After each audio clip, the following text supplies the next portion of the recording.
আজকের দিনটা আমার কাছে খুবই স্পেশাল ছিল, কেননা দীর্ঘ বহু বছর পর আমি আমার বাবাকে নিয়ে ঘুরতে বেরিয়েছি।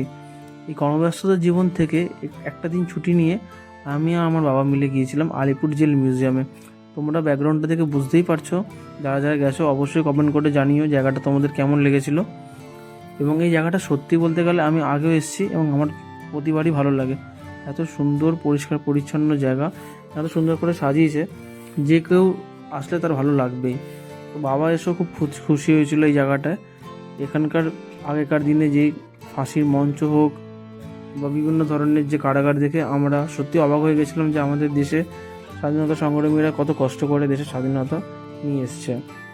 তো চলো তোমরা ভিডিওটা দেখতে থাকো। যদি ভিডিওটা ভালো লেগে থাকে ভিডিওটাকে লাইক করো, চ্যানেলটাকে অবশ্যই সাবস্ক্রাইব করো এবং অবশ্যই কমেন্ট করে জানিও ভিডিওটা তোমাদের কেমন লেগেছে। চলো তোমরা ভিডিওটা দেখো, ততক্ষণ আমি আমার বাকি কাজগুলো সেরে আসি। আর একটা কথা যাওয়ার আগে বলে রাখি, তোমরা যদি এখানে আসতে চাও তাহলে তোমরা দুপুর 12টা থেকে সন্ধ্যে 6টার মধ্যে আসতে পারো।